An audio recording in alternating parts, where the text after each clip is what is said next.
Nisim sot një tjetër rrugëtim që do të na drejtoj për në skajet më jugore të Rivierës, nga Himara për në Porto Palermo, Borsh, Piqeras dhe Lukov.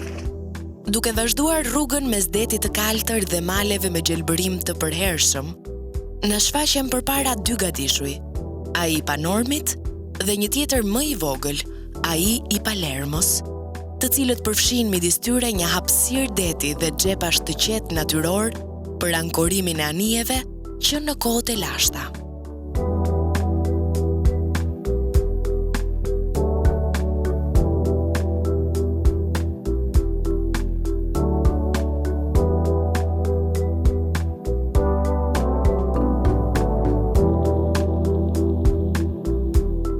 Kalaja e Porto Palermos është e vendosur në një pozicion mjaft të bukur, mbi një kodër në gjirin e vogël tektonik që mban të njëjtin emër. Kjo kala ndodhet rreth 30 metra larg bregut, ku rripi i ngushtë ujor midis bregut dhe ishullit është mbushur me gur për të realizuar një lidhje toksore me të.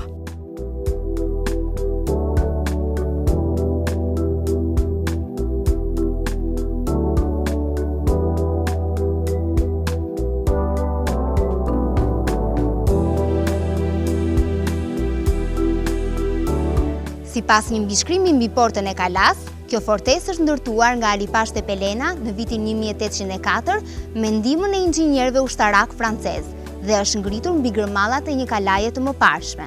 Alipasha e ndërtoi këtë kala në ndërtës së shoqes Vasiliqis, e cila shërbente edhe si pikë kontrolli.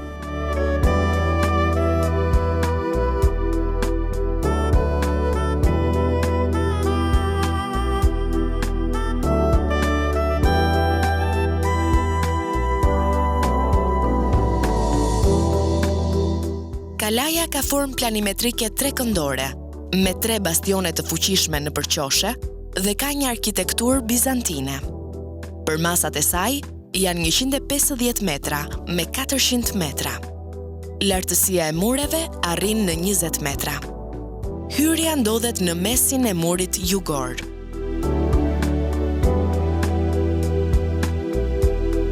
Nga ana e detit, midis 2 bastioneve, një sipërfaqe në formë trapezi është rrethuar me mure të pajisur me frëngji. Pjesa tjetër e kalas përbëhet nga një numër i madh ambientesh të mbuluar me qemer, të cilat përfundojnë në pjesën e sipërme me një terracë të përbashkët. Dhomat e saj janë shumë të ngjashme me njëra tjetrën. Një vend i veçantë është haremi, ku dallohen shkallaret e pashait dhe skena e kërcimtareve që mbaheshin në harem. Tjetër dhomë e veçantë është dhoma e pashait, dritaret e së cilës, në ndryshim nga dritaret në pjesën ballore që janë të pjerrta për të mbrojtur nga sulmet, janë të drejta, sepse përballë tyre janë ngritur kullat e rojës. Për sa i përket trajtimit të jashtëm të kalas, guri me të cilin janë ndërtuar është i punuar. Muret kanë një farë pjerrësie nga ana e jashtme dhe janë mjaft të trash për përballimin e artillerisë. Në mure kemi hapje të frëngjive, të cilat më së shumti i gjejmë në muret e brendshme të hyrjes në kala, në murin e jashtëm që shikon nga oborri, si edhe në vende të tjera.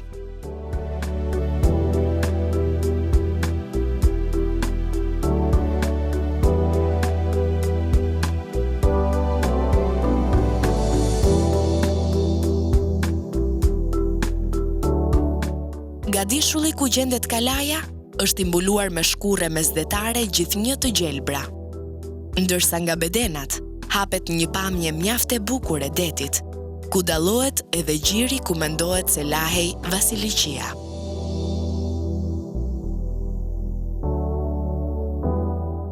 Brenda kësaj zone gjenden edhe disa plazhe të vegjël, me rërë të trash dhe burime nën toksore të ujrave të ëmbla, që e bëjnë zonë më atraktive për pushuesit.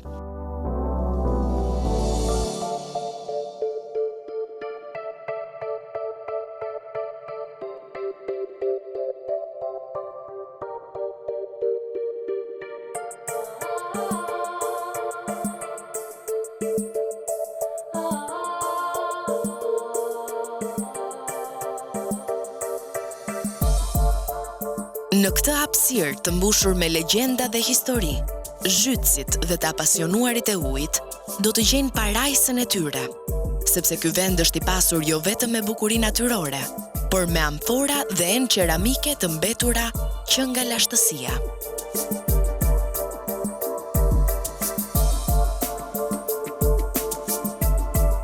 Pak metra larg nga kalaja Alipashës, gjendet edhe baza e nëndetëseve, sot jashtë funksionit.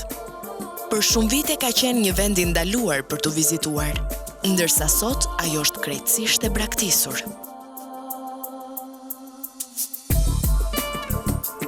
Duke vazhduar rrugën për në drejtim të Qeparojit, në të djathtë mund të shikoni një numër të madh plazhesh të vegjël egzotik, ku mund të pushoni në qetësi të plotë.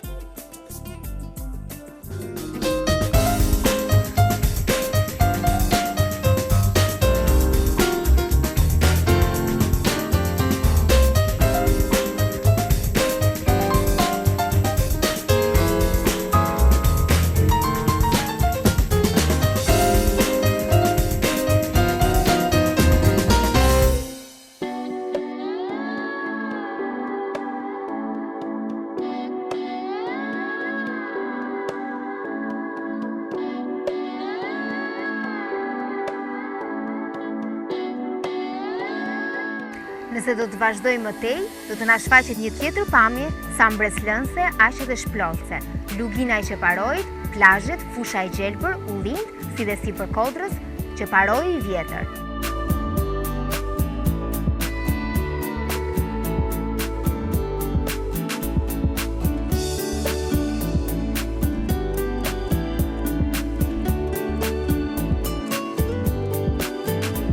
Rruga e vjetër e mbushur me agrume na drejton në qendër të Qeparojit të ri. Pushuesve që u bie rruga këndej, është momenti të shijojnë kafen e mëngjesit dhe të bisedojnë me banorët mikpritës të zonës.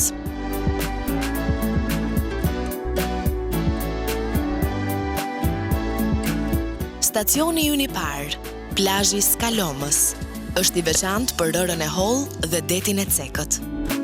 Në gjirin e vogël ndodhet moli i vjetër, një bankinë prej blloqesh guri, themelet e së cilës përvijohen në fund të detit.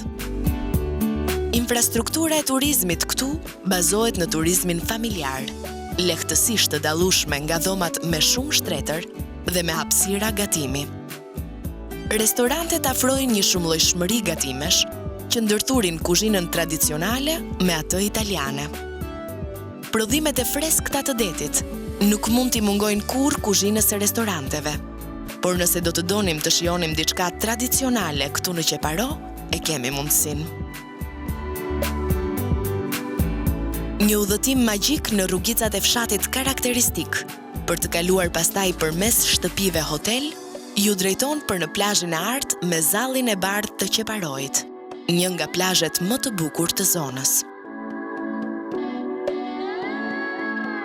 Ky plazh i veçantë, me rërën e hollë dhe me një numër të madh burimesh nënujore, tërheq mjaft turist nga shumë vende të botës. Ky plazh mund të klasifikohet fare mirë si një rezervat qetësie.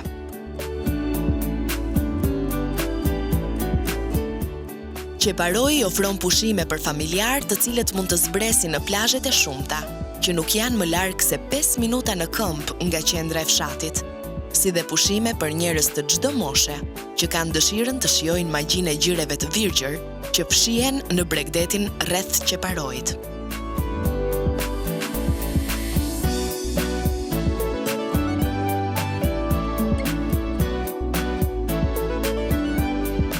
Pikërisht tek shpella e Shirokut degëzohet rruga automobilistike që çon drejt fshatit të vjetër Qeparo. Kreshta shkëmbore ku ndodhet fshati është fortifikuar 3000 vjet më parë dhe u banua edhe në periudhën antike. Fshati i sotëm u themelua në shekujt e 11 dhe të 12 pas Krishtit. Banimet e lashta njihen me emrin që ruhet edhe sot Pirg, Kala. Historianët lokal pretendojnë se në disa dokumente flitet këtu për një vend me emrin Kleparo gjatë shekullit të 14. Emri fshati Çeparo mendohet të ketë ardhur nga pema e Shqiparisit dhe kjo mund të provohet vetë nga legjenda e ndërtimit të fshatit. Thuhet se para gati 300 vjetësh, pjesa më e madhe e popullsisë jetonte në periferi, por shumë prej tyre u shpërngulën në këtë vend ku ishte një pyll i dendur drunjsh si lisa mbretëror.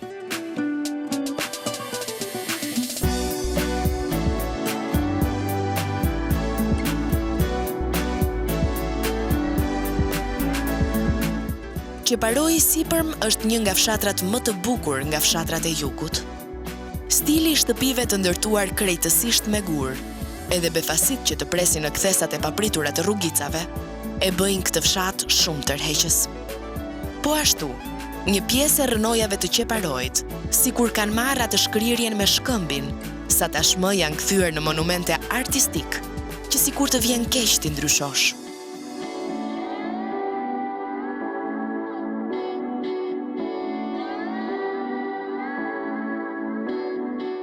Çeparoi është vendi ku rrënojat kanë poezi, ku rrugicat e mbushura me lule e fiqdeti të pëshpërin, duke të dhënë një ndjesi të paarritshme.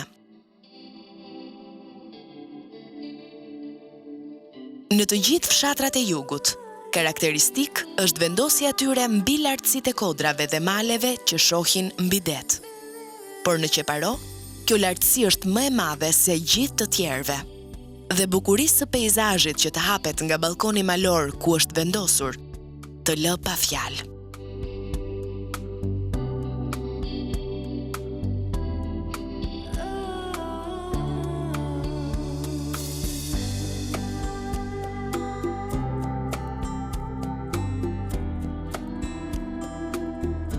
E vetmja kish brenda fshatit është ajo e Shën Mërisë, e ndërtuar në vitin 1796 nga usta Koti, autor edhe i ndërtimit kuadratik me lartësi 27 metra, monument madhështor i vitit 1867.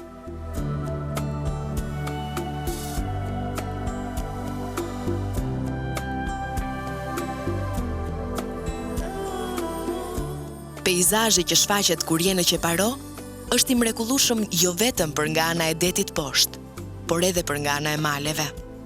Të bën përshtypje mali që gjendet në të djathtë të fshatit, që të krijon përshtypjen e një kurrizi të madh elefanti plak, që ka ngelur që nga lashtësia. Nga kulmi i fshatit, drejton shikimin për nga deti dhe ngelesh pa frym nga pamja mahnitse drejt detit jon. Në ditët tona, kur brigjet e detit mbushen me beton, duket si një çudi e madhe që dikush mund të ndesh një bukuri kaq të rrallë dhe të harruar, ashtu siç e krijoi atë Zoti.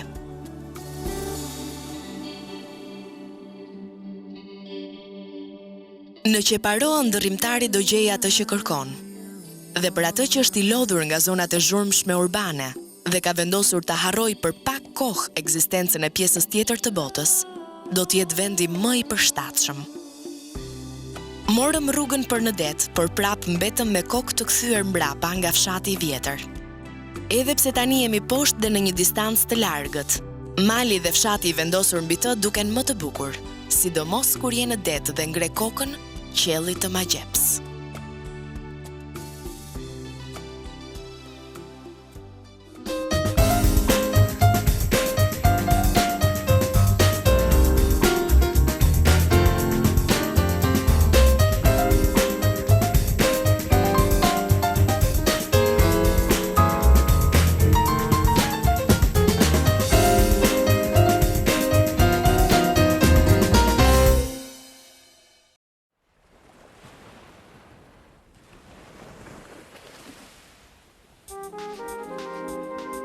Jo shumë larg nga Çeparoi ndodhet Borshi.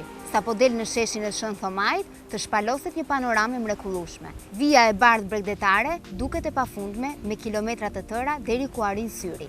Një kombinim perfekt mal, det, fush.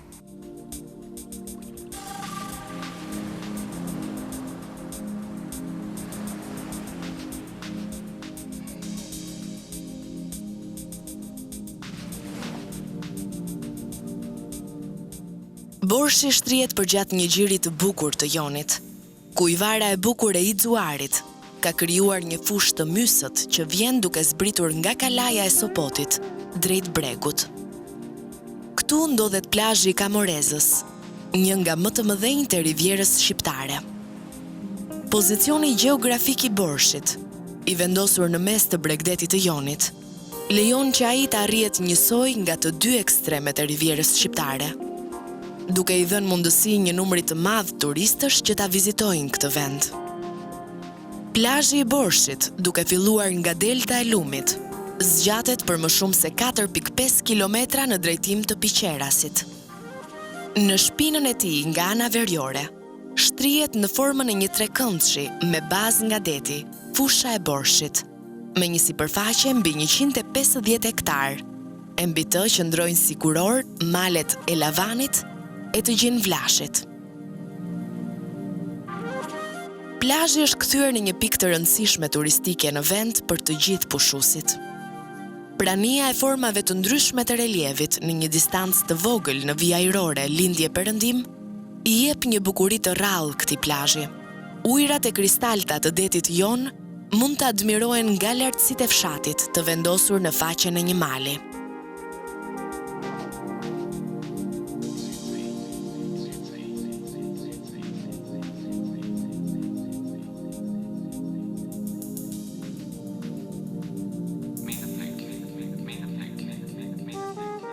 Fshati shtrihet i fundosur i tëri në një gjelbërim të dendur, në shpate kodrash prej fund malesh, që rrethojnë fushën nga të tri anët në formën e një amfiteatri gjigant natyror.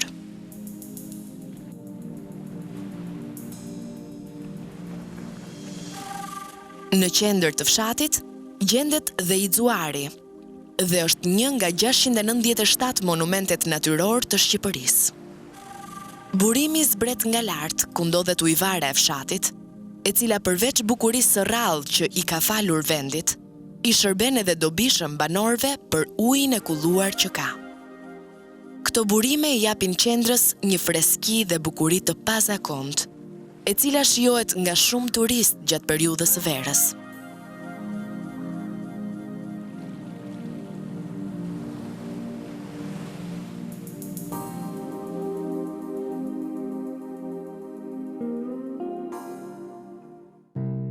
Borshi dallohet për një densë vendbanimesh të lashtë, ku janë zbuluar rrënoja, monumente dhe objekte arkeologjike.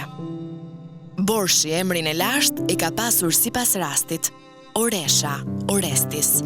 Në anë të tij ndodhet vendbanimi i lashtë i Sopotit, i simbolizuar sot me kalan antike majkodre dhe rrënojat banuese rreth saj.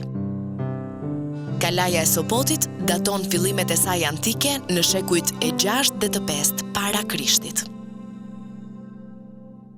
Duke u ngjitur nga qendra e Borshit, e cila ndodhet rreth ujvarave të Ixuarit, rruga të çon drejt Kalas, fortifikimet e së cilës nisin që në periudhën homerike.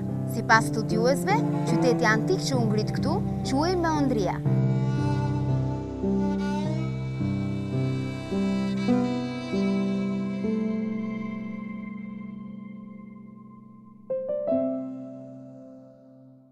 Ai rrethohej me mure të gjatë 1400 metra, brenda të cilëve ndodhej Akropoli dhe ndërtesat urbane, një pjesë të cilave ishin ndërtuar në shkëmb.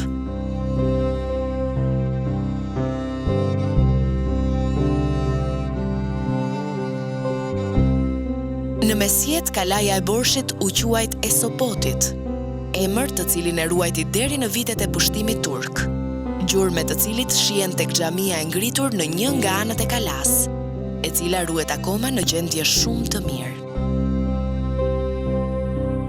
Kalaja e Sopotit është e vendosur në maj të Kodrës me të njëjtin emër që ndodhet në veri të fshatit Borsh, dhe është një nga objektet më të rëndësishme kulturore. Pozicioni i Kodrës lejon shikimin pa pengesë të një pamjeje të pakufizuar dhe njëkohësisht kontrollin e kalimeve Sarand-Vlorë. Pozicioni i përshtatshëm gjeografik, me ujërat e shumt, ka favorizuar banimin e kësaj treve që nga lashtësia. Kalaja e famshme përmendet nga burimet bizantine dhe venedikase. Ajo ka një formë të çrregullt planimetrike në përshtatje me terrenin shkëmbor mbi të cilin ngrihet dhe ndahet në dy pjesë që komunikojnë përmes një porte të vogël. Hyrja kryesore ndodhet nga juglindja, kurse dyta që është më e vogël ndodhet në anën jug-perëndimore të saj. Brenda kalas dallohen rrënoja banesash të vendosura mbi një radhë terracash dhe një xhami e vendosur pranë hyrjes kryesore.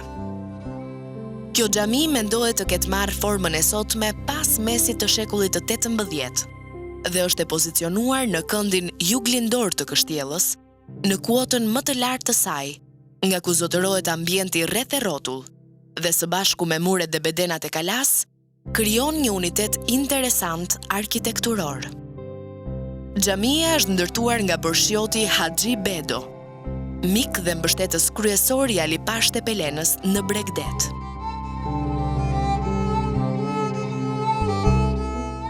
Xhamia është përdorur si vend faljeje nga garnizonet turk, që u dizlokuan mbas vrasjes së Ali Pashte Pelenës.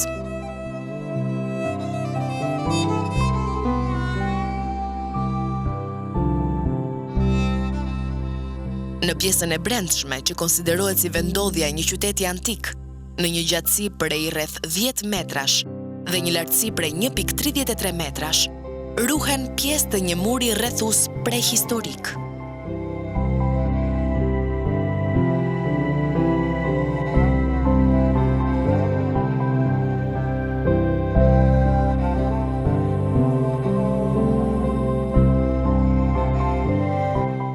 Sipas gërmimeve dhe studimeve arkeologjike, gjetjet arkeologjike, kocka dhe enë qeramike i takojnë shekullit të 4 dhe të 3 para Krishtit.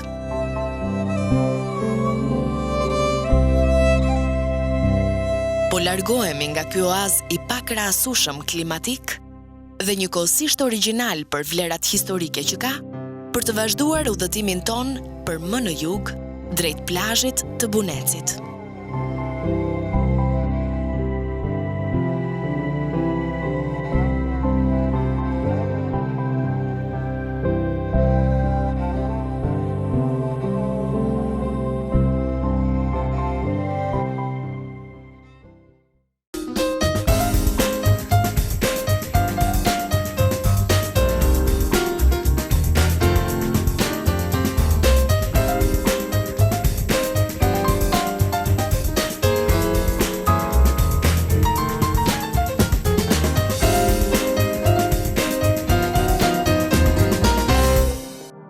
Plazhi i Bunecit është pjesë e fshatit Piqeras. Nga kulmi i fshatit mund të shijohet pamja e mahnitshme drejt detit jon. Buneci është i vendosur në të dy krahat e përrojit të Lapërdhas. Ka formë harku me një gjatësi prej 1500 metrash.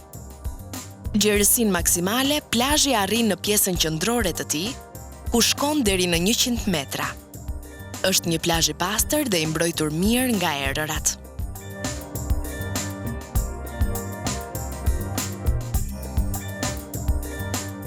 Përgjatë brigjeve të plazhit ka një numër të madh baresh dhe restorantesh.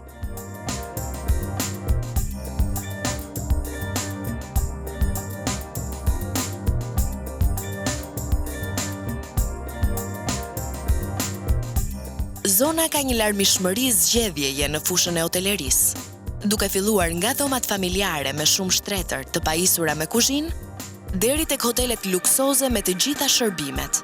Gjithashtu, pranë detit do keni mundësinë të akomodoheni në disa kampingje të mirë organizuar, të cilët të japin mundësi edhe për argëtime të ndryshme.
e vendosur vetëm 21 kilometra larg qytetit të Sarandës dhe 6 kilometra nga Piqerasi, në një pozitë mjaft të favorshme gjeografike, gjendet Lukova.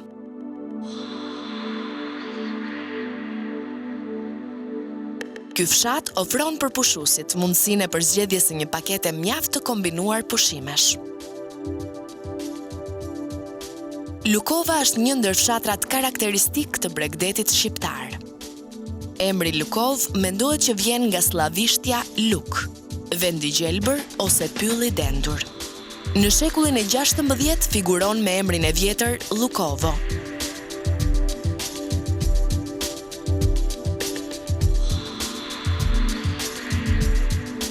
Fshati shtrihet në 2 kodra të veshura me plantacione ullinjsh dhe portokallesh, në një lartësi prej 150 metrash nga bregu i detit, dhe në bregdetin e saj të gjerë strehon një numër të madh plazhesh të përmasave të ndryshme, duke filluar që nga plazhet e vegjël me një atmosferë tejet intime, deri tek plazhet popullor të mirënjohur tani më për pushuesit shqiptar dhe të huaj.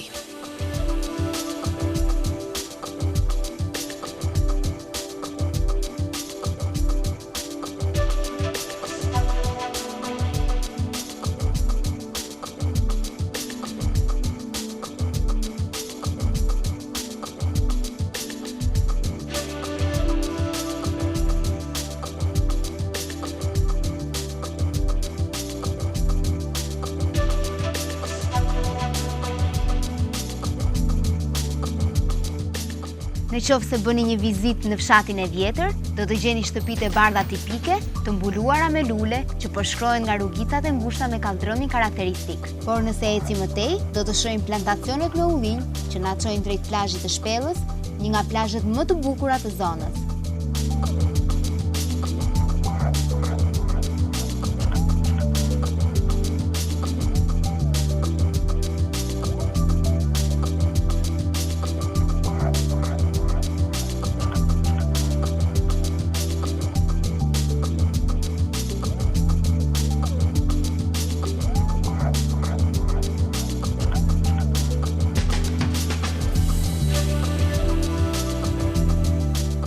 Plazhi i Shpellës ndodhet nën këmbët e fshatit Lukov, buzë detit Jon. Ka një gjatësi rreth 900 metra, me një gjerësi që shkon nga 20 deri në 30 metra. Ky plazh është një plazh cilësor me përbërje ranore dhe zallore, i pastër dhe i mbrojtur dhe i pozicionuar në mes të gjelbërimit.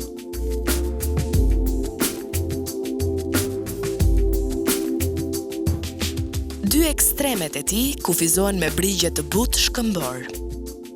Në pjesët fundore të plazhit mund të gjeni gjire të vegjël egzotik me ujin e tyre të kristalt, ku keni mundësi të kaloni ditën duke shijuar diellin dhe detin në intimitet të plotë.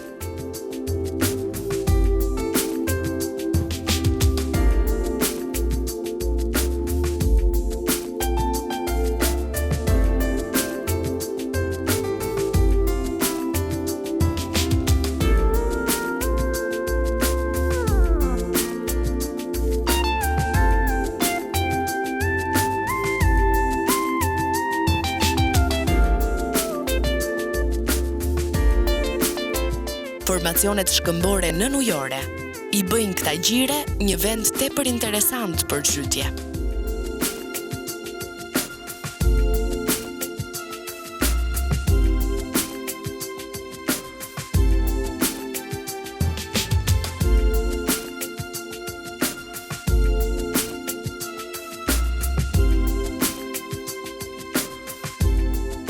Ky plazh është një ndër më egzotikët e të rivjerës shqiptare dhe shquhet për qetësinë, ujërat shumë të thellë dhe të theksuar blu.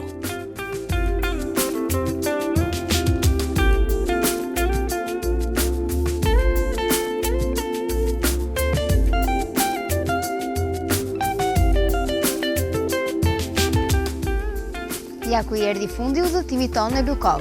Do të shihemi së shpejti në një eksplorim të radhës.